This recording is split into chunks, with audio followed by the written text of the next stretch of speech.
అంటారు. కాదు, దేవుడు అంటున్నాడు, హృదయ శుద్ధి గలవారు ధన్యుడు. గట్టిగా తప్పట్లు కొట్టాడు. మన హృదయము శుద్ధిగా ఉండాలి. అందరూ పాత్రలన్నీ కడుగుతుంటారు,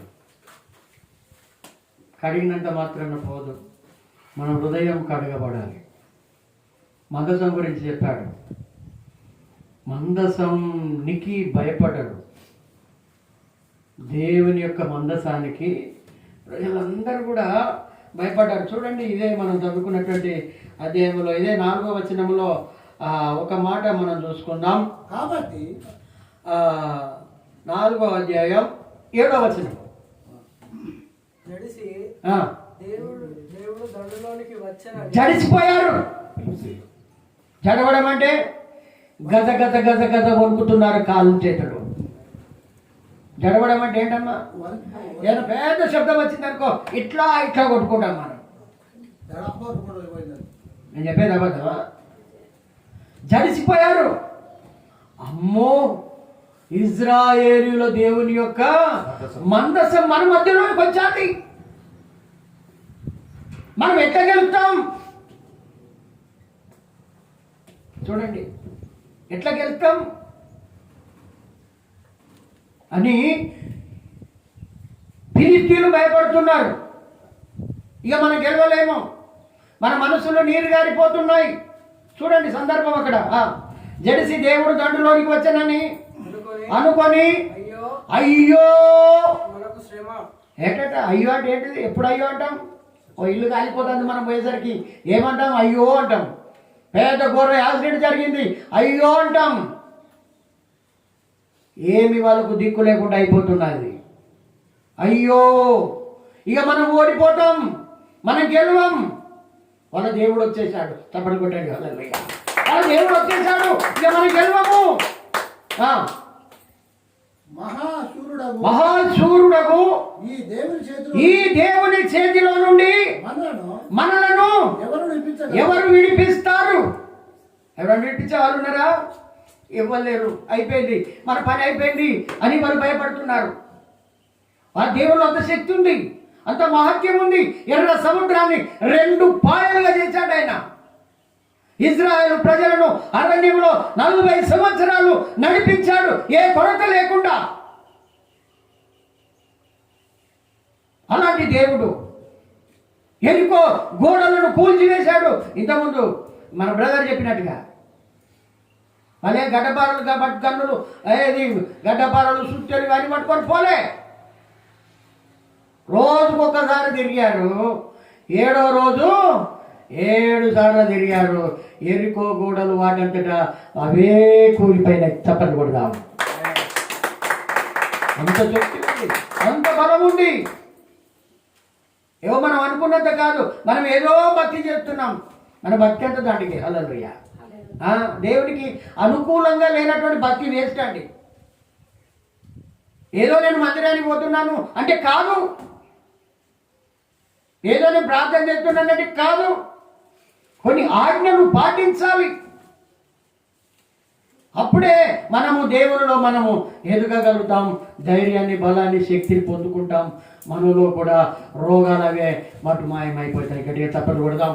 అందుకే అంటున్నారు, వాళ్ళు ఏమంటున్నారంటే చూడండి, మనల్ని ఎవరు విడిపించగలరు? అరణ్యమందు అనేకమైనటువంటి తెగుళ్ళ చేత ఐగుప్తీయులను హతము చేసిన సంగతి ఈయనే. ఐగుప్తీయులను హతము చేసిన వాడు ఈయనే. ఇప్పుడు మన మధ్యలోనికి వచ్చాడు, మన గ్రామంలోనికి వచ్చాడు, మన జీవితంలోనికి వచ్చాడు, మన కుటుంబంలోనికి వచ్చాడు. ఆయన ఈయనే కదా, ఈయనే. అయినా ఏం లాభం? ఏమైనా ఉన్నదా? ఎంతమంది చనిపోయారు అన్నట్టు చూడండి. 30,000 కాల్బలము కూలెను. 30,000 చనిపోయిందమ్మా. ఎందుకంటే మనలో సరి అయినటువంటి బలం లేకపోతే, సరి అయినటువంటి ప్రార్థన లేకపోతే, సరి అయినటువంటి ఆయన ఆజ్ఞల మార్గంలో మనం నడవకపోతే మన కుటుంబాలలో కూడా జరిగేది ఇదే. మనకు అర్థం కాదు. ఎందుకు ఈ రకంగా నా జీవితంలో జరుగుతుంది, నా జీవితంలో జరుగుతుంది? ఎక్కడెక్కడికో పోతారు. మా ఇంతగా జరిగింది అయ్యా, ఇది ఎట్లా జరిగిందో ఒకసారి చెప్పు. ఎవరి దగ్గరికో పోతారు, ఎవరినో అడిగిస్తారు. ఎవరితో చేసిందంటాడు, ఎవడో చేసిందంటాడు, ఏవో ఇది జరిగిందంటాడు, వాస్తు కరెక్ట్ లేదంటారు, ఇది కరెక్ట్ లేదంటారు, నేను పోకపోతే బాగుండంటారు, నేను రాకపోతే బాగు. ఇది మనుషులు ఆలోచించుకునేటువంటి మాటలు అంటే ఇవి. మనం పొరపాటు చేసి ఆ పొరపాటును ఒప్పుకుంటున్నావా నీవు? ఎందుకు ఒప్పుకుంటాం మనం? అబ్బో, ఆ ఒప్పుకుంటే మనం ఎక్కడ చేద్దాం? ఎవరు కూడా దేవుని యొక్క ఆజ్ఞనే కానీ మితి మీరితే మన కుటుంబాలలో కూడా, మన జీవితంలో కూడా, మన బ్రతుకులో కూడా, మన దేశంలో కూడా, యావత్ ప్రపంచంలో జరిగేది ఇదే. అందుకే అంటున్నాడు ఇక్కడ, అంత భయభక్తులు కలిగినటువంటి వాళ్ళు ఎలా హత్య చేయగలిగారు? నీలో ఏదో బలహీనత ఉంది కదా, ఏదో నువ్వు చేసావు కదా, ఏదో పొరపాటు నీలో ఉంది కదా. నువ్వే చేసినావంటే నువ్వే చేసినావు. కొట్టుకొని తన్నుకొని విడాకులైన కుటుంబాలు కూడా లేకపోలేదు. నువ్వు చేయబట్టే ఇది జరిగింది, నువ్వు చేయబట్టే ఇది అంత జరిగిందని. మన తప్పులు మనం ఒప్పుకోం. మనం హల్లెలూయా, మన తప్పులు మనం ఒప్పుకోం. దేవుడు చెప్పిన విధంగా మనం నడవము. ఓడిపోతున్నాం ఓడిపోతున్నాం ఓడిపోతున్నాం ఓడిపోతున్నాం అని. అప్పటికే ఎంతమంది చచ్చిపోయినట్ట? 4,000 మంది చనిపోయిన తర్వాత గుర్తుకొచ్చింది. మనకి ఎందుకు గుర్తుకొచ్చింది? ఏదో మర్చిపోయింది, నాకు అయిందక్క, అందుకే నాకు నేను అనుకున్నట్టే జరిగిందని అంటారు. 4,000 మంది చనిపోయిన తర్వాత అప్పుడు దేవుడు గుర్తుకొచ్చిండు. ఎప్పుడొక్కడు మనకు దేవుడు గుర్తు? దెబ్బ తాకినప్పుడన్నా, రోగం వచ్చినప్పుడన్నా, కష్టం వచ్చినప్పుడన్నా, కాయల పడ్డప్పుడన్నా, మంచిగా నవ్వుకుంటూ తుల్లుకుంటున్నప్పుడు దేవుడు గుర్తుకొస్తారా? చెప్పండి అమ్మా, మాట్లాడతలేరు. గుర్తుకొస్తారా? అప్పుడు మనకు రాడు, మర్చిపోతాం మనం. వాని మాయలో పడిపోతాం. వాడు నవ్విస్తాంటాడు అడిగిస్తాడు, వాడు ఏడిపియాలని చూస్తాంటాడు వాడు. నువ్వు ఓడిపోవాలని చూస్తాడు వాడు, నువ్వు గెలవకూడదని చూస్తాంటాడు వాడు. దాన్ని మనం అర్థం చేసుకోం. మనం 4,000 మంది చనిపోయిన తర్వాత అరే మన మందసము, మన దేవుని మందసము మనం తీసుకొని వస్తే మనం గెలిచే వాళ్ళం కదా. అరే ఉరుకోండి. మందసం వాళ్ళ దగ్గర ఎవరి దగ్గర అండి? మందసం దగ్గర ఎవరి దగ్గర ఉన్నది బైబిల్ గ్రంథంలో? ఏలి కుమారులు, వాళ్ళకి అర్హత ఉందా? అర్హత లేనోళ్ళ దగ్గర ఆ మందసం ఉన్నది. అప్పుడే దేవుడు చెప్పేశాడు, మొన్న చదువుకున్నటువంటి అధ్యాయంలో చదివేశాడు, వాళ్ళ కుటుంబాన్ని నేను నాశనం చేస్తానన్నాడు దేవుడు. హల్లెలూయా, వాళ్ళ కుటుంబాన్ని నేను నాశనం చేస్తా. సమయాలు చెప్తున్నాడు, అయ్యా నీ కుటుంబం నాశనం అయిపోద్దట. దేవుడు చెప్పింది జరుగును గాక అన్నాడు ఆయన. అప్పటికి కూడా వాళ్ళకి ఇంకా అర్థం కాలేదు. అర్థం కాకుండా ఫిలిష్తీయుల మీదకి యుద్ధానికి పోతే ఇగో ఈ రణరంగం ఏర్పడ్డది. తీసుకొని పోయారు. అప్పటికి తీసుకొని అక్కడ నుండి ఏమంటున్నాడంటే, మనం తీసుకొని ఏమంటున్నాడు, ఎందుకు ఓడించను? చూడండి 3వ వచనం చదువుదాం, 4వ అధ్యాయం 3వ వచనం. కాబట్టి జనులు పాలెములోనికి తిరిగి రాగా ఇశ్రాయేలీయులు అన్నటువంటి పెద్దలు యెహోవా నేడు మనలను ఫిలిష్తీయుల ముందర ఎందుకు ఓడిపోతున్నాం మనం? ఎందుకు పడిపోతున్నాం? ఎందుకు జారిపోతున్నాం? ఎందుకు కారిపోతున్నాం మనం? ఎందుకు భక్తి చేయలేకపోతున్నాం? సరి అయినటువంటి భక్తి, దేవునికి అనుకూలమైనటువంటి భక్తి చేస్తున్నామా మనం? చేయడం లేదు. అప్పుడు ఆలోచన వస్తుంది, ఎందుకు ఇట్లా జరిగింది, ఎందుకు ఇట్లా జరిగింది, ఎట్లా అయింది? ఎవరి మీనో డౌట్ వస్తుంది మనకు. ఎందుకంటే ఈ కాలంలో చేసుకొని ఉంటారు కదా, వాళ్ళకి అదే గుర్తుకొస్తుంటుంది మనకు. ఇంత క్రైస్తవులమేమిటి, ఎక్కడెక్కడో తిరిగొస్తున్నాం మనం, ఎక్కడెక్కడో తిరుగుతాను. 4 మందిరాలు తిరిగితే 4 మందిరాలు నీకు ఏం దొరుకుతుంది అక్కడ? ఆశ కాకపోతే ఏంటండి? ఎంతకాలం బతుకుతావు? ఎంతకాలము, ఇంకెంత కాలము యేసయ్యకు నీవు కూడా ఉండు. ఎంతకాలము, ఇంకెంత కాలము ఈ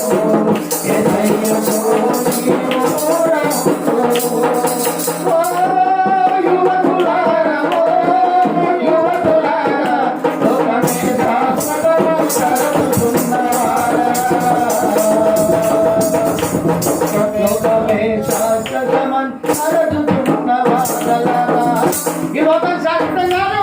ఎంతకాలం బతమండి మన భూమి మీద?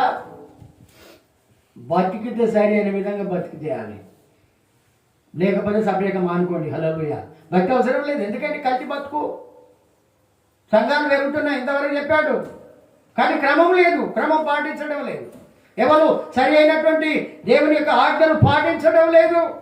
గొర్రెల మందగల పోయినట్టు పోతున్నారు. ఒక్క గొర్రె పడుతున్నట్టు 10 గొర్రెలు పడతాయట. అలా అవసరం ఏదో 100 ఉన్నా 100 కూడా అదే బాయిలో పడిపోతాయట అవి. అట్లా పోతున్నారు. క్రైస్తవ మత తయారవుతున్నది. ఇక్కడ ఉన్నటువంటి వీళ్ళు కూడా ఏమనుకుంటున్నారు అంటే, ఎందుకు ఓడించను, ఎందుకు ఓడిపోతున్నాం, ఎందుకు నా కుటుంబంలో ఈ పరిస్థితి వచ్చేది, ఎందుకు నా కుటుంబంలో ఈ రకంగా జరుగుతుంది? ఎప్పుడైనా ఆలోచించావా? నిన్ను బట్టే జాగ్రత్త. హల్లెలూయా. నిన్ను బట్టే ఈ కుటుంబంలో ఈ రకంగా జరుగుతుంది. నేనేం చేసినా, నేనేమన్నా అని అంటాం మనం. యోన కూడా అదే పని చేసాడు. యోన కూడా అదే పని చేశాడు. ఏమంటున్నాడు అని అంటే, దేవుడు నీనేవే పట్టణాన్ని పోవయ్యా, నా జనుడు అక్కడ నాశనం అయిపోతున్నారు, వాళ్ళని రక్షించినప్పుడు నువ్వు ఒక్కడివే కావాలి, నువ్వే కావాలని అంటే, దేవుడు నన్ను చూస్తున్నాడా, నేను పోయిన కాడికి ఆయన వస్తాడా అని ఆయన ఏం చేశాడు అంటే, నీనేవే పట్టణానికి పోయేట్టు బదులు తర్షీషు ఓడ ఎక్కి తర్షీషుకు పోయాడు. అక్కడ బంగారము, వెండి, అనేకమైనటువంటి మంచి మంచి వస్తువులు అక్కడ దొరుకుతాయని అక్కడికి పోనీకి ఆ పడవ ఎక్కాడు, ఆ నావ ఎక్కాడు. అక్కడ ఏమైంది? దేవుడు ఆ యొక్క గొప్ప ఆ యొక్క సముద్రంలో గొప్ప తుఫాను అలజడి రేపాడు ఆయన. హల్లెలూయా. ఎందుకో నీ కుటుంబంలో ఇట్లా జరుగుతుంది? ఆలోచించావా? దేవుని మాట వినకపోవడం వల్ల.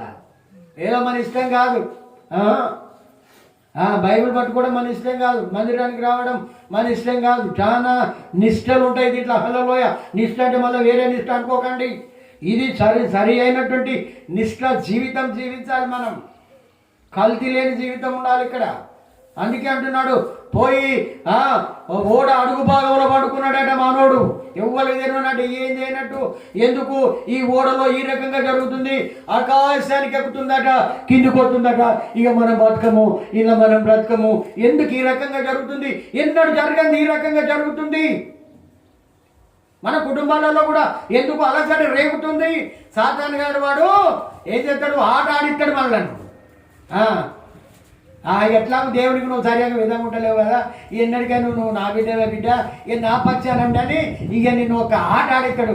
దేవుని దగ్గరికి పోకుండా, దేవుని దగ్గరికి దేవునికి సరి అయిన విధంగా మనం గడపకుండా వాడు ఒక ఆట ఆడిస్తాడు. వాడు పోయి పడుకున్నాడు. ఎందుకు ఇలాంటి దాపురించిందని వాళ్ళు చీట్లు వేస్తే యోనా మీదికి వచ్చింది. ఇది ఎందుకు వచ్చింది అని అంటే ఆయన ఒప్పుకున్నాడు, ఇది నా వలననే వచ్చింది. చప్పట్లు కొడదాం. మనం ఒప్పుకోమన్నా, పానం పోయినా కానీ ఒప్పుకోమన్నా, ప్రాణం పోయినా మనం ఒప్పుకోము. మనం చేసిన తప్పు పొరపాటు ఒప్పుకోము. దేవుడు అంటున్నాడు ఒప్పుకోవాలంటున్నాడు. సాతాను గాడు దాచుకో దాచుకో చెప్పకు, అది పోతుంది, పరువు పోతుంది, ఇది పోతుంది, అది పోతుంది అని చెప్తాడు వాడు. కానీ దేవుడు ఒప్పుకోమంటున్నాడు. ఎంతకాలం దాచిపెట్టుకుంటావు పొరపాటు తప్పులు? ఒకడాట దొంగతనం చేసిండట. అమ్మ చాలా జాగ్రత్తగా రండి. ఒట్ల దొంగతనం చేసి ఒట్ల పత్తు ఎత్తుకొని పోతున్నాడు. ఒట్ల ఎత్తుకొని పోతూ ఉంటే ఆ యొక్క బస్తకు వచ్చిన రంధ్రం పడ్డదట. ఈ ఎత్తుకొని పోయాడు. ఇక్కడి చక్కగా ఎంత దూరం ఎత్తుకుపోయాడు అంత దూరం దాకా అవి కారుకుంటూనే పోయినాయి. అవి మళ్ళా ఏం చేసిండు అంటే, ఎటు ఏర్పడకుంటున్నారే, అక్కడిక్కడ బజార్ పోటీ ఎక్కడిక్కడ పడ్డాయి కదా అని దాన్ని కాలుతో అటు ఇటు ఇటు అటు అని వాటి కనపడకుండా చేసిండు. ఒకరోజు వాన కొట్టింది. వింటాలా అమ్మా? ఒకరోజు వాన కొట్టింది. వాన కొట్టిన తర్వాత ఏమవుతుంది? నారు పెరిగింది. ఎక్కడ పోయినాయి? దొంగ పాయ అని భార్యాభర్తలు ఇద్దరు కూడా కొట్టుమిట్టాడతారు. ఏం చేస్తారు? భర్తలు పోయినాయి. ఎక్కడ దొరుకుతారు? ఎవరు దొరుకుతారు? చక్కగా మనోని ఇంటికి తీసుకొని పోయినాయి. అవి మనం కూడా అంతే. దేవుని దగ్గర ఏం దాచుకున్నా ఏదో ఒక రోజు బయట పెడతాడు, జాగ్రత్త. హల్లెలూయా. ఏదో ఒక రోజు బయట పెడతాడు. ఆయన ఉన్నది ఎందుకైనా. హల్లెలూయా. ఆయన చెప్పిన విధంగా చేయాలి. మందసంలో అంత ప్రభావం ఉంటుంది, దాన్ని ఎవరు కూడా గ్రహించలేదు. ఎందుకు మనం ఓడిపోతున్నాం, ఈ మందసం తీసుకపోతే గెలుస్తుంది కదా అని అనుకున్నారు, కానీ అక్కడ పొరపాటు ఉంది. ఆ మందసం ఎవరి చేతిలో ఉంది? హోప్ని పీనెహాసు చేతిలో ఉన్నది. పాపాత్ములైనటువంటి తప్పు చేసినటువంటి మనుషుల దగ్గర ఉన్నది. దాన్ని తీసుకొని వెళ్ళారు. పాపం ఎంతమంది చనిపోయినట? 30,000 కాల్బలం కూలిపోయిందట. 30,000 మంది. ఎవరిని బట్టి వచ్చేది? వీరిని బట్టి. వీరిని ఇక్కడ ఎందుకు ఉంచారు? అందుకే అంటున్నాడు, నిన్ను బట్టే. హల్లెలూయా.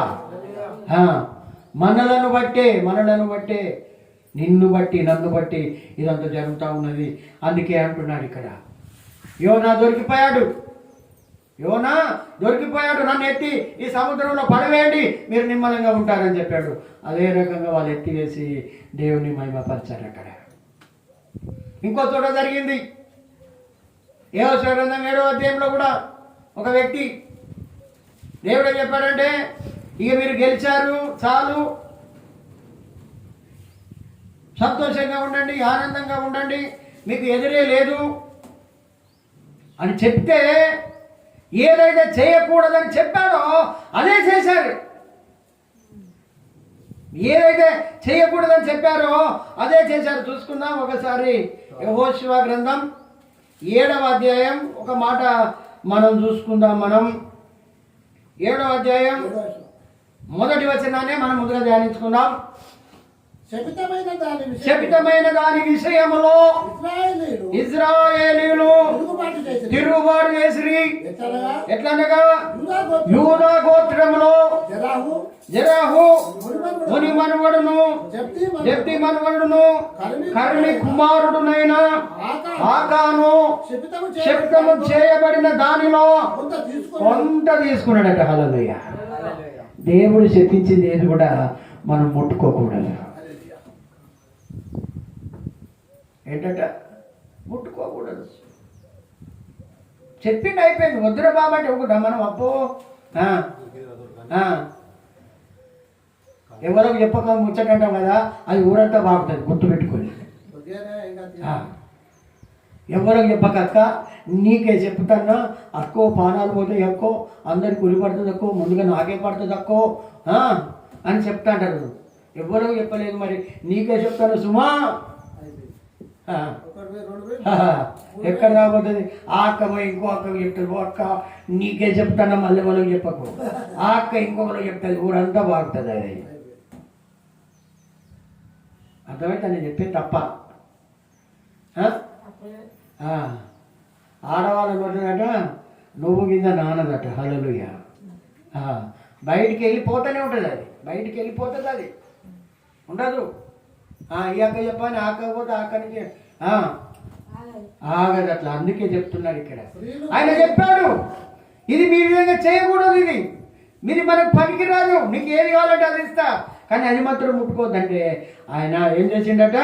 శపితము చేయబడిన దానిలో కొంత తీసుకొనెను గనుక యెహోవా ఇశ్రాయేలీయుల మీద ఒక్కడు చేస్తే అందరూ చుట్టుకుంటుందమ్మా. ఒక్కరు చేస్తే మన కుటుంబానికి చుట్టుకుంటుంది. అది ఏ పొరపాటు చేస్తానో నీకు తెలుసు అంతే.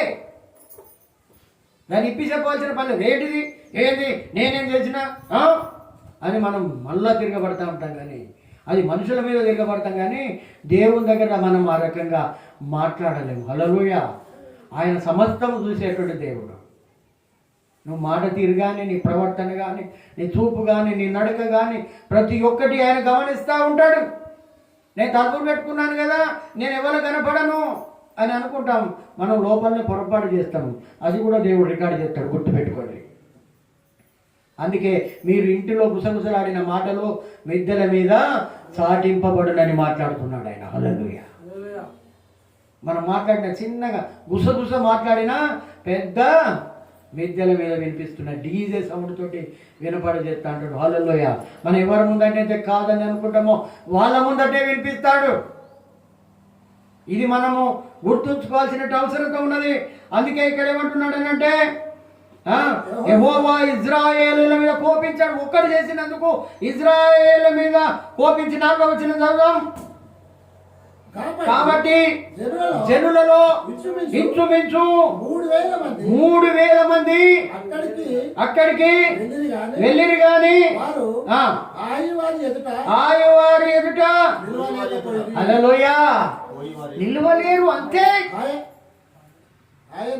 నిలవలేకపోయిరి. వాళ్ళు అన్నారు కదా ఆయపట్నం చిన్నపట్నమే, చాలా జాగ్రత్త చిన్నపట్నమే, మనం పోయానికి గెలవచ్చు. అంతమంది ఏంటంటే ఈజీగా గెలవచ్చు అండి. నేను ఒక్కదాన్నే మాట్లాడతాను, అక్కడి వెళ్ళి ఏం మాట్లాడారు. నేను ఒక్కదాన్ని చేస్తా, అక్కడ పోయి ఏం చేయరు. అక్కడ చాలండి గంట అవలీలో గెలవచ్చు. గంట మంది తప్పినాం మనం. ఆప్రాలు ఎందుకండి? నీ దగ్గర తప్పు జరిగింది పోలి బిడ్డలానే దేవుడు అనుకుంటున్నాడు అక్కడ. హల్లెలూయా. అక్కడ అనుకుంటున్నాడు మీరు పోండి అంటే నా మాట కాకుండా మీరు పోండి.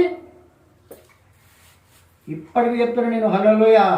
దేవుని దగ్గర ఏది కూడా దాచకూడదు. మనం దేవుని దగ్గర ఏది నక్కి ఉండడానికి వీలేదు. అందుకే ఆయన చెప్తున్నాడు ఇక్కడ. ఏమంటున్నాడు ఆయన? అంతకుముందు ఏమంటున్నాడు అంటే 3,000 మంది సరిపోతుందండి. ఈజీగా గెలవ, చిన్న పట్టణం కదా, ఈజీగా గెలిచేస్తాం. మనం ఈజీగా గెలిచేస్తాం. కానీ దేవుని ఆజ్ఞ లేకుండా చీమ కూడా చావాలి అక్కడ. హల్లెలూయా. నీ తల వెంట్రుకలలో అన్ని వెంట్రుకలు లెక్క పెట్టబడి ఉన్నాయి. మనకు అర్థం కాదు అది. నీ తల్లికి తెలియదు, నీ తండ్రికి తెలియదు, నీ భర్తకు తెలియదు, నీ భార్యకు తెలియదు, నీ పిల్లలకు తెలియదు, ఎవరికి తెలియదు. ఒక్క వెంట్రుక రాసిపోయినా ఊడిపోయినా కానీ ఆయన రాసి పెడతాను. ఆయన తప్పని కొడతాను. అంత గొప్ప దేవుడు మనం నిలబడమండి. పోయారు 30,000 మంది చనిపోయారు. ఎందుకు చనిపోతున్నారు చూడండి. అదేవిధంగా మనం చూసుకున్నట్టయితే చూడండి ఇక్కడ ఏమంటున్నాడు అంటే 4వ వచనం. కాబట్టి జనులలో ఇంచుమించు 3,000 మంది ఎక్కడికి వెళ్ళిరు కానీ వారు వారి ఎదుట నిలవలేక పారిపోయారు. ఇక గెలవలేము, అయ్యో మేము గెలుద్దామని అనుకున్నాం, ఎందుకు గెలవలేకపోతున్నాం, ఎందుకు మాకు ధైర్యం సరిపోవడం లేదు, ఎందుకు మా యొక్క ధైర్యం అంతా నీరు గారిపోతున్నది, ఎందుకు ఈ రకంగా మాకు జరిగిపోతున్నది అని వాళ్ళు భయపడి పారిపోయారట. చూడండి అప్పుడు వారిలో 36 మనుషులను హతం చేసిరి మరియు తమ గవిని యొద్ద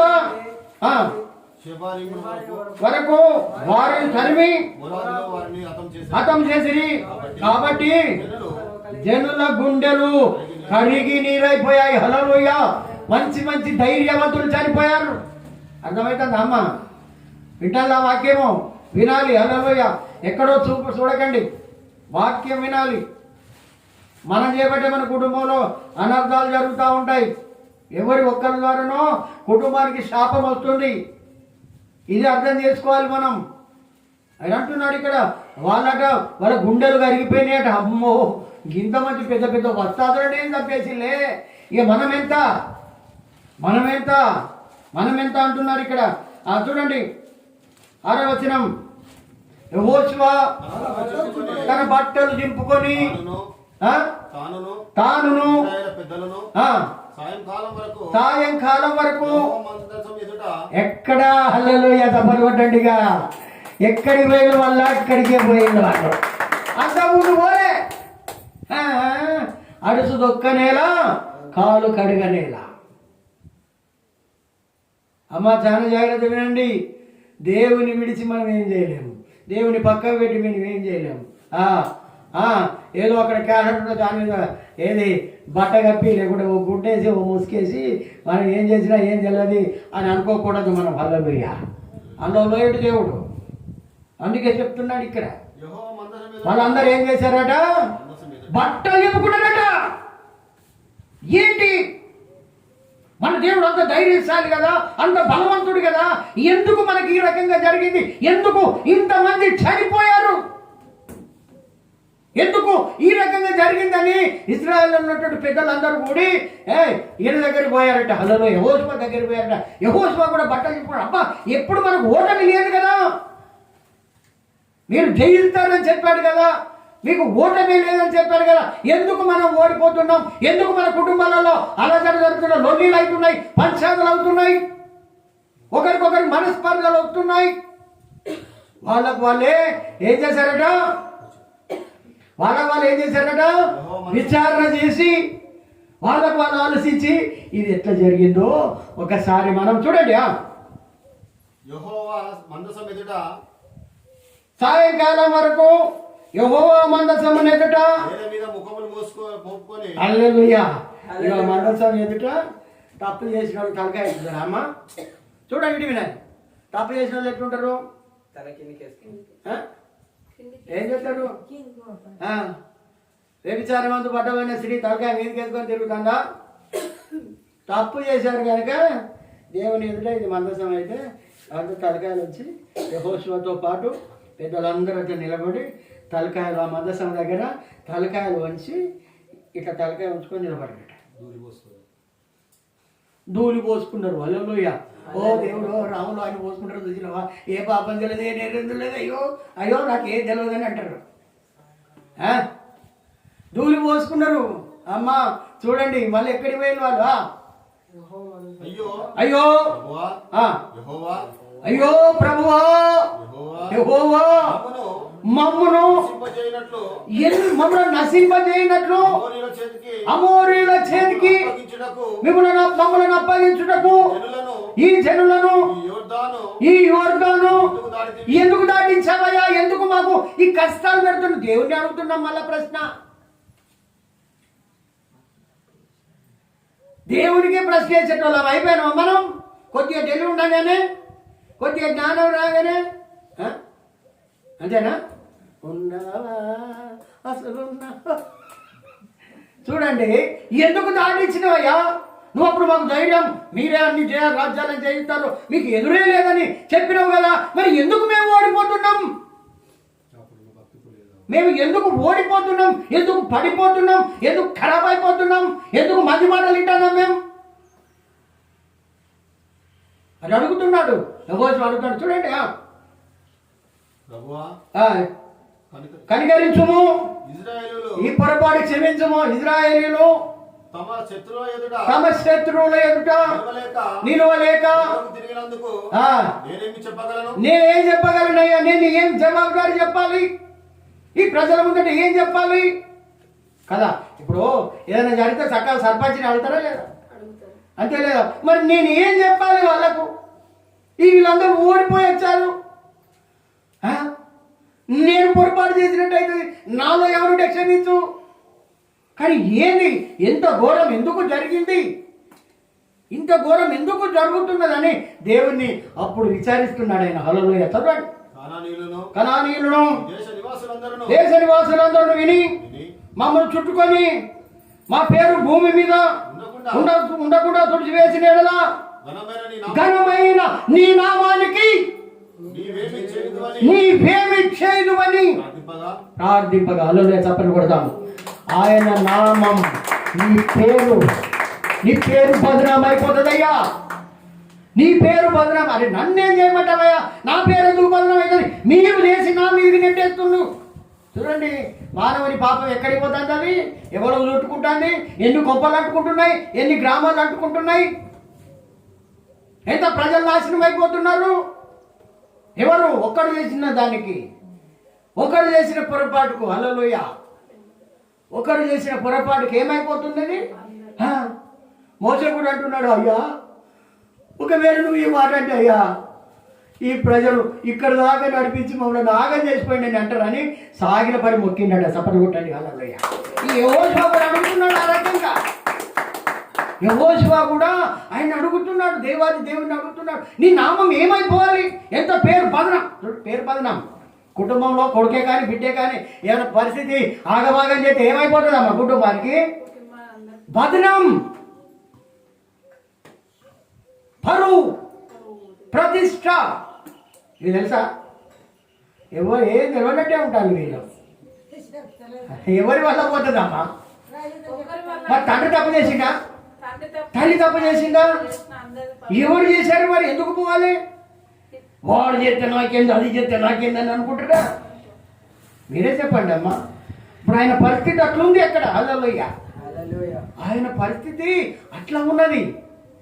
నేనేం చేయాలి? నీ ఘనమైనటువంటి నా ఇంత మంచి పాటలు పాడినా మనం హల్లెలూయా. బయటికి పోయి పొరపాటు చేస్తే ఎట్లుంటుంది? తప్పులు చేస్తే ఎట్లుంటుంది? నన్ను ఎవరు చూడలేరు, నాకు ఎవరు తెలిసిన లేరు అని మళ్ళీ నేను పాత సిగరెట్లు తాగి పాత బార్ షాప్లో కూర్చుంటే ఎట్లుంటుంది? నా ఇష్టం ఉన్నాడు తిరిగి ఎట్లుంటుంది? అన్నా సుధాకర్ అన్న మంచిగానే ఉన్నట్టున్నది, బాధగానే ఉన్నట్టున్నది. అన్న ఇట్లా చేస్తావా నువ్వు? అన్ని కష్టాలు నిందలు మనకే వస్తాయమ్మా. హల్లెలూయా. భక్తి చేస్తున్నాం, మనను ఒకేళ్ళు మనం చూస్తే 4 ఏళ్ళు మనం చూపెడతాయి బయట. ఇది అర్థం చేసుకోవాలి మనం. హల్లెలూయా. అందుకే అంటున్నాడు, నీ నామం ఎంత భద్రం కావస్తుందయ్యా, ఎంత భద్రం అవుతుంది. నువ్వేమన్నావు చూడండి, ఇప్పుడు చదివినటువంటి మాట మరొకసారి చదువుదాం. మమ్మల్ని నశింపజేయనట్లు అమ్మవారుల చేతికి మమ్మ అప్పగించుటకు ఈ జనులను యోర్దాన్ని ఎందుకు దాటించివి? మేము యోర్దాన్ అవతల నివసించుట మేలు కాదా? మమ్మల్ని అక్కడనే ఉంచుతా అయిపోగాయి. ఇంత దూరం ఎందుకు తీసుకొని వచ్చావు? మా మా మా బతుకులు మేము బతుకుదు అంతేనా? మా బతుకు మేము బతుకుదు. ఎందుకు తీసుకొచ్చావు ఇక్కడ దాకా? ఇదే అవుతుంది అన్నమాట. అంతే కదా. అప్పటికే ఆ ప్రజలు అంటున్నారు, అయ్యో మేము తిన్నటువంటి క్షీరకాయలేవి, దోసకాయలేవి, మాంసమేది, అంజూరలేవి, ద్రాక్షలేవి, ఉల్లిగడ్డలేవి, ఏవి ఈ సవి సారం లేనటువంటి ఈ మన్నాను మాకు ఇస్తున్నారు. ఎప్పుడు చూసినా మనకి వెనుకటి ఆలోచనలే కానీ ముందు ఆలోచనలే ఉంటాయి. మనిషికి బాగుపడే ఆలోచనలే రావు. ఎప్పుడు కూడా మేము అప్పుడు 20 మందితో నేను తాగేది గొప్ప. అది ప్రెస్టేజ్కి సవాల్. అప్పుడు 1000 కాదు 2000 పోయినా నేనున్నా. హల్లెలూయా. ఇవి నడువే దేవుని దగ్గర. దేవుని దగ్గర ఈ పప్పులు ఉడకవు. మన ఇష్టానుసారంగా జీవించడానికి పప్పులు ఉడకవు. అందుకే ఇక్కడ అంటున్నాడు, అప్పుడు దేవుడు ఘనమైన నీ నామమును గురించి నీవేమి చేయదు అని ప్రార్థింపగా యెహోవా యెహోషువతో ఇట్లా నేను లెమ్ము, నీ వేళ ఇక్కడ ఎందుకు ముఖం కింద చేసుకొని ఉన్నావు, ముఖం మార్చుకొని ఉన్నావు? కయ్యను కూడా గట్లే. అబ్బో నేను దేవుడని కానుక పట్టుకొని వస్తే వాని కానుకే మెచ్చుకున్నాడు, నా కానుక ఒప్పుకుంటలేడని మెచ్చుకోలేదని ముఖం అంతా చిన్నపుచ్చుకొని ఆయన సొమ్మంతా దేవుడు తిన్నట్టుగానే ముఖం అంతా పెట్టుకున్నాడు. ముఖం అంతా మార్చుకొని ఉంటే ఏమయ్యా కయ్యని ఎందుకు తల కిందికి చేసుకొని ఉన్నావు, ఎందుకు నీ ముఖాన్ని కిందికి చేసుకొని ఉన్నావు, నాడ సూపర్ ఎందుకు చూస్తున్నావు అని అంటే ఆయన నువ్వు కనుక నువ్వు మంచి పని చేస్తే నువ్వు తలెత్తుకున్నావా అని అడిగాడు దేవుడు. మంచి పని చేస్తే నువ్వు తలెత్తుకోవా? దేవుని దగ్గర అన్ని పొరపాట్లు చేస్తాను. దేవుని పిల్లరా అర్థం చేసుకోవాలి మనం. ఇది దేవుని మాట, మన సొంత మాటలు కాదు. సుధాకర్ అని ఎక్కడో రాసుకొని వచ్చిన మాటలు కాదు. పరిశుద్ధాత్మ దేవుడు ఏది మాట్లాడమంటే మేము అదే మాట్లాడతాం. మా ఇష్టం రీతిగా మాట్లాడడానికి వీల్లేదు. ఇక్కడ మాటలు అట్లా ఉంటాయి. ఇక్కడ హలో ఘాటుగా ఉంటాయి, సూత్తోటి పొడిచినట్టే ఉంటాయి, ముళ్ళుతోటి పొడిచినట్టే ఉంటాయి మాటలు. మనతోటి మాట్లాడినట్టే, నాతోటి నీతోటి మాట్లాడినట్టే ఉంటాయి. దేవుని మాటలు 2 అంశాలు కడగం. మీకు వస్తుంది, నాకు వస్తుంది. 2 విధాల పదులు ఉంటుంది దానికి. అటుపోతుంది, ఇటుపోతుంది. ఎవరు పొరపాటు చేస్తే వాళ్ళని క్షమించదు అది. అందుకే దాన్ని గిద్యోను కడగమన్నారు. గట్టిగా తప్పలు కొట్టాలి. రానున్న కాలంలో ఇవన్నీ మనకు చెప్తాయి. అందుకే ఇక్కడ అంటున్నాడు ఏంటి? ప్రార్థింపగా నువ్వెందుకు నేల మోపుకున్నావు? ఇజ్రాయేలీయులు అప్పుడు చెప్పేసి నేను హల్లెలూయా, ఇజ్రాయేలు పాపం చేసిల్లయ్యా. మరి నన్ను ఏం చేయమంటావు? మీరే పాపం చేసి మళ్ళీ మీరే నన్ను అడిగితే ఎట్లా? మీరే పొరపాటు చేసి మీరే ఇదంతా ఎందుకు జరిగిందని అంటే ఎట్లా? చూడండి ఎక్కడ దొరికారు? మీరే పాపం చేశారయ్యా, మీరే పాపం చేశారు. మళ్ళీ రేపు పొద్దుగాల అందరి లైన్ నిలబెట్టి వాళ్ళందరినీ పరీక్ష చేస్తే అప్పుడు ఆకాను దొరికింది ఆయన. హల్లెలూయా. ఒక్కడి ద్వారా ఎంతమంది చనిపోయిన చూడండి, ఎంతమంది నాశనం అయిపోయాయి, ఎన్ని కుటుంబాలు నాశనం అయిపోయినాయి, ఎంతమంది ఆగమైపోయారు. దేవుని మాట వినక ఇష్టానుసారంగా ఎప్పుడు కూడా మనము చేయకూడదమ్మా. అందుకే ఈ యొక్క మనం వచ్చినటువంటి ఈ మందసముకు అంత శక్తి ఉన్నది. అది హల్లెలూయా, మామూలు శక్తి కాదు, మామూలు శక్తి కాదు. ఈ మందసానికి, మందసాన్ని ఎత్తుకున్నట దావీదు నాట్యం ఆడుకుంటూ పోతా ఉన్నాడట. హల్లెలూయా, ఇదే మందసాన్ని ఎత్తుకొని నాట్యం ఆడుకుంటూ పోతే ఆమె మొదటి భార్య మీదికి వెళ్ళి చూసి ఈయనను హీనపరిచిందట. నీ డ్యాన్స్, నీ మొగానికి నీకు డ్యాన్సా అని అంటే ఆమె గర్భాన్నే మూసేసింది దేవుడు. గట్టిగా తప్పని పడదాం. హల్లెలూయా, దేవుడు మామూలు వాడు కాదు. తన సేవకుని మనసులో దూషించిన ఇలాంటిది జరుగుతుంది. అదే మందసము ఒక ఇంటిలో ఉన్నది. హల్లెలూయా, ఒక ఇంటిలో ఉన్నప్పుడు ఆ మందసాన్ని అందరు భయపడ్డారు. ఫిలిస్తీన్లు పడ్డారు, ఫిలిస్తీన్ల యొక్క సర్దారులు భయపడ్డారు, అందరూ భయపడ్డారు. ఆ మందసాన్ని ఉభయదేవు ఎవరైతే నేను దేవుని మందసాన్ని నేను నా ఇంటిలోనికి తీసుకొని పోతానని ఎవరికి భయపడకుండా భక్తిపరుడు అయినటువంటి ఉభయదేవు తన ఇంటిలో పెట్టుకున్నాడట. హల్లెలూయా, ఉభయదేవు తన ఇంటిలో అదే మందసాన్ని పెట్టుకొని ప్రతిదినం పొద్దున సాయంత్రం మధ్యాహ్నం 3 సార్లు ప్రార్థన చేస్తున్నాడట. హల్లెలూయా, 3 నెలలలో లేకుంటే 2 నెలల్లో మొత్తం మీద అతని యొక్క స్థితిగతులు పరిస్థితులు మారిపోయినాయి. గుడిసెపోయి 10 అంతస్తుల బిల్డింగ్ అయింది. గట్టిగా చప్పట్లు కొడతాం. ఆశీర్వదించబడ్డాడు ఆయన. మళ్ళీ మనమే తక్కువలమా? హల్లెలూయా, మళ్ళీ దావీదు దగ్గర పోయి ఏమయ్యా ఒక్కరిగా డెవలప్ చేస్తావా, మామూలు చేయవా? ఆయన ఒక్కడెందుకు పెద్దోడు కావాలి, మనం కూడా తెచ్చుకుందామా? హల్లెలూయా, మరి అట్ట పౌరుషం అట్లా ఉండాలి మరి మనకు కూడా. హల్లెలూయా, మీరు వడ్డీనే కూర్చొని ఇట్లా ఉంటే మేము ఏం చెప్తాం? ఇక పౌరుషం రావాలి. నాకు కూడా ఆ మందసం కావాలి, నా కుటుంబానికి కావాలి, నా జీవితం నుండి కావాలి. ఆ మందసం మన ఇంట్లో ఉండాలండి. ఎక్కడ ఉంటుంది? అంత పరిశుద్ధంగా ఉండాలి మరి మన ఇంట్లో. మనం ఎక్కడ మూలకు పెట్టేది కాదది, అందరికి కలిపి కనపడాలి. హల్లెలూయా, దీపం ఎక్కడ పెడతామమ్మా? కరెంట్ లైట్ ఎక్కడ ఉంటుంది? భూమి మీద ఉంటుందా, మీద టాప్ మీద ఉంటుందా? మీదే ఉండాలి. మందసాన్ని అంటే ఉభయదేవం ఇట్లా పెడితే ఆ ఇంటిని దేవుడు ఆశీర్వదించాడట. హల్లెలూయా, ఆశీర్వదించి గుడిసెపోయింది 10 అంతస్తుల బిల్డింగ్ ఆయన అందరి కళ్ళు మండి మళ్ళా దావీదు మీద పడ్డాడు. ఏమయ్యా వాళ్ళు ఒక్కటే పెద్దోడు, ఇప్పుడు మనం కావద్దా, మనం తెచ్చుకోవద్దా?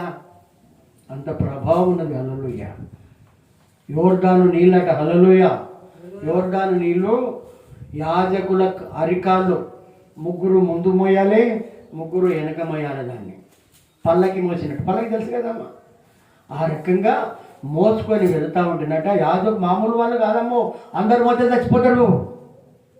ఎవరు పడితే వాళ్ళు దాన్ని ముట్టుకొని ఇట్లా కళ్ళ కట్టుకునేది కాదు అది. జాగ్రత్త. హల్లెలూయా, యాజకుల అరికాళ్ళు దానికి యోర్దాను నదికి ఇట్లా కాళ్ళు టచ్ కాగానే యోర్దాను నీళ్లు పైనుండి కిందికి పారేటువంటి నీళ్లు ఎనకకెళ్ళిపోయినాయట. వెళ్ళిపోయినాయట. నీళ్లు పల్లానికి వస్తాయా, మిట్టకి పోతాయా? చెప్పండి అమ్మా. ఎగువ కొత్తయా, దిగువ కొత్తయా? హల్లెలూయా, ఓ ఏంది సముద్రం గటెందుకు పోతున్నారు? గటెందుకు పోతుండంటే సర్వలో లోకనాథుడగా మందసము నా దగ్గర పోతే నేనుండనా, నేను పారిపోతున్నాను. ఆ యొక్క మందసం ఆ యొక్క యోర్దాను నది వెనుకకే పారిపోయిందట. హల్లెలూయా, అంటే అంత పవర్ దాంట్లో ఉన్నది. మనం అర్థం చేసుకోక మందసం చూడండి, మందసానికి ఎంత శక్తి ఉన్నదో. హల్లెలూయా, అప్పుడు అడుగుతున్నాడు, ఆ యుద్ధంలో అంతమంది చనిపోగానే ఒకడు ఉరికొస్తుంటే గురువులు ఏం జరిగింది అనేది, అయ్యా ఏమున్నది, జరగవలసిందంతా జరిగిపోయింది, మనోళ్ళందరూ చచ్చిపోయిను, దాంట్లో పీనేహాసు హోప్ని కూడా వీళ్ళు కూడా చనిపోయారు అని చెప్పగానే ఇక్కడున్న ఈ ముసలైన ఎవరు హేలి పీఠం దగ్గర ఉండి చూస్తూ ఉన్నాడట. ఆయన బహు వృద్ధుడైన 86 సంవత్సరాలు నాడు ఆయన.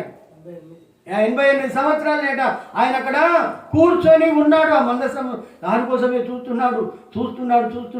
అతడు వచ్చి తన చెవులు కూడా వినపడతలేవాడు, ఆయన కన్ను కూడా కనపడతాడు. ఏం జరిగింది అని అన్నప్పుడు ఆయన అంటున్నాడు, అయ్యా నీ 2 కొడుకులు కూడా చనిపోయాడు, అక్కడ అందరూ చనిపోయింది అయ్యా అన్నప్పుడు అక్కడే ఇక్కడ అడ్డం పడి చనిపోయాడు. ఆయన అడ్డం పడి మెడ ఇట్లా మలుచుకొని కింద పడి చనిపోయాడు. అప్పుడే నిండు పొద్దుల మీద ఉన్నది తన కొడుకు భార్య కోడలు. అప్పుడే ఆమె డెలివరీ అయిపోయింది. డెలివరీ అయిపోయిన తర్వాత అక్కడ ఉన్నటువంటి మంత్రసాలు వాళ్ళు వీళ్ళంటారు, అమ్మ ఇప్పుడు కూడా నీకు కొడుకే పుట్టిండమ్మా, నువ్వేం కలవరపడకంటే, లేదు నా దేవుని మందసం. చూడండి ఎంత మంచి మాట ఉన్నది అక్కడ. ఒక మాట మనం చూసుకుందాం. ఇదే 4వ అధ్యాయంలో 21వ వచనం. 21వ వచనం. దేవుని మందసం, చాలా జాగ్రత్త ఉండండి. దేవుని మందసం పట్టబడి, ఎప్పుడు కూడా మనకు సంబంధం లేనట్టు ఉండదు. మందిరం అంటే అందరిది బాధ్యత. ఏదో సుధాకర్ అన్నది కావచ్చు, సుధాకర్ అయ్యది కూడా కాదు. ఇది ఆ దేవాది దేవుని హల్లెలూయ కమిస్ట్రీగా అందరి పాలు ఉంటుంది. ఇలా ఒక్కళ్ళు ఏముండదు. నా మందిరం సమస్తమైన అన్య జనులకు ప్రార్థన మందిరం అనబడాలన్నాడు ఆయన. హల్లెలూయ. అందుకే ఇక్కడ చెప్తున్నాడు. ఆమె ఏమంటుందంటే, ఆమె అంత భక్తి పూర్వం, ఆమెకు భయము భక్తి తెలుసా మీకు? భయభక్తి లేకుండా ఇంత ఎందుకు ఉంటుందండి చెప్పండి? ఎంత టెన్షన్. భర్త చనిపోయినందుకు కాదు, ఇక్కడ దేవుని మందసం చూడండి. దేవుని మందసము పట్టబడినదను సంగతి, తన మామ చనిపోయిన సంగతి, తన పెనిమిటిను చనిపోయిన సంగతి తెలుసుకొని ప్రభావము, దేవుని ప్రభావము ఇజ్రాయేలీల నుండి పోయనని చెప్పి తన బిడ్డకు ఈకాబోధు అని పేరు పెట్టింది. హల్లెలూయ. తన కుమారునికి ఈకాబోధు అని పేరు పెట్టింది. అంటే ఈకాబోధు అంటే దేవుని యొక్క ప్రభావము ఇక ఇజ్రాయేల్కి వెళ్ళిపోయింది. ఎవరు చేసుకున్నారమ్మా ఇది? వాళ్ళే. మనం చేసుకున్నది ఇది. హల్లెలూయ. మనం చేసుకున్నదే మనకు వస్తుంది అది. హల్లెలూయ. ఏ రోజుకి ఎందుకు పోతుంది? నీ కర్మ నువ్వు అనుభవించాలి అంతే. నీ బాధ నువ్వు అనుభవించాలి అంతే. నీ శ్రమను నువ్వు అనుభవించాలి అంతే. నీ రోగం నువ్వు అనుభవించాలి అంతే. మందసంలో అంత పవర్ అమ్మ. హల్లెలూయ. మందసాన్ని దేవుడు మోసేకు దోయించాడు. హల్లెలూయ. రానున్న అధ్యాయాలలో మనకి ఇవన్నీ తెలిసిపోతాయి. ఒక్కొక్కటి చాలా ప్రభావం ఉన్నది మందసంలో. అంత గొప్ప మందసం గురించి ఈ అధ్యాయాలలో వ్రాయబడినది మనకు. హల్లెలూయ. మందసం అంటే మామూలు కాదమ్మా. మందసం అంటే దేవుని యొక్క ప్రత్యక్షత, దేవుడే అని ప్రత్యక్షత. ఆకాశము నుండి చూపించాడు. ఆకాశము తెరవబడి మోసేకు చూపించాడు. ఏమంటున్నాడు అంటే, పరలోకంలో కట్టబడినటువంటి ఈ మందిరాన్ని పోలిన మందిరం నువ్వు ఇక్కడ కట్టాలి. దానికి ఉన్నటువంటి ప్రతి అంగులు ఇవన్నీ బైబిల్లో ఉన్నాయి. బైబిల్లో లేదు ఏది దొంగచాటుగా రాసింది లేదు. దీనిలో కల్పితం చెప్పేది అస్సలు కూడా దీంట్లో. ఆ మందసం అంత పవర్ఫుల్ అది. హల్లెలూయ. అంత పవర్ఫుల్ మందసం అది. హల్లెలూయ. రానున్న అధ్యాయంలో ఇవన్నీ కూడా మనకు తెలిసిపోతాయి. అందుకే ఈ యొక్క ఎప్పుడైతే ఆమె తెలుసుకొని ఆమె చనిపోయేటప్పుడు తన కుమారుని కూడా ఈకాబోధు అని పేరు పెట్టింది. ఇంకేమంటారంటే, దేవుని మందసం పట్టబడిపోయినందున ప్రభావము ఇజ్రాయేలు నుండి పోయిందని ఆమె ఏం చేసిందంటే హార్ట్ అటాక్ వచ్చేసింది అన్నాడు. అబ్బా, దేవుని మందసం ఏంటి? ఈ ప్రజలు, ఓటం లేని ప్రజలు ఎందుకు ఓడిపోతున్నారు? ఎప్పుడు కొంతమంది అంటారు, ఒక్కనాడు ఆయనకు జ్వరం లేదు, రోగం లేదు, హఠాత్తుగా నాశనం అయింది అంటారు. చూసి అటుంటా ఏదో ఒకటి ఉంటుంది. ఒకటిగానే ఏ మనిషి పోడు. అందుకే దేవుడు ఇలాంటి మాటలను మనకు ఒక్కరి పొరపాటు గుర్తుపెట్టుకోవాలి. మన కుటుంబంలో ఒక్కరి పొరపాటు వల్ల ఇంటికి ఇల్లాదులకు వచ్చేస్తుంది. ఇది అర్థం చేసుకోవాలి మనం. ఇది నేను చేసినా నువ్వు చేసినావు ఇదంతా ముచ్చటంతా పక్కకు పెడదాం మనం. హల్లెలూయ. మనం ఒప్పుకునేటువంటి స్థితిలో ఉండాలి. ఇది నా వల్లనే వచ్చింది, యోనా వల్లే ఒప్పుకోవాలి మనం. హల్లెలూయ. ఆకాను ఒప్పుకున్నాడు. లాస్ట్కు దేవునికి భయపడి ఆకాను ఒప్పుకుంటే ఆకానును అతని కుటుంబాన్ని రాళ్లతో కొట్టి అగ్నితో కాల్చి చంపేశాడు. అవంతా దేవుడు అంత ప్రభావం చూపిస్తాడు. హల్లెలూయ. పొరపాటు చేసిన వాళ్ళను ఎవరిని కూడా క్షమించాడు ఆయన. క్షమించే దేవుడు కానే కాదు ఆయన. అందుకే ఈ యొక్క మనం చదువుకున్నటువంటి అధ్యాయం నిజంగా కూడా చాలా ఇంకా రేపు చదవాల్సినటువంటి అధ్యాయాలలో మనం ఇంకా మనం చదువుకుందాం. వచ్చే అధ్యాయం కూడా ఇంకా చాలా ఉన్నాయి. సరే, మంచిది. దేవుడు ఈ కొద్ది మాటలను దీవించిన గాక.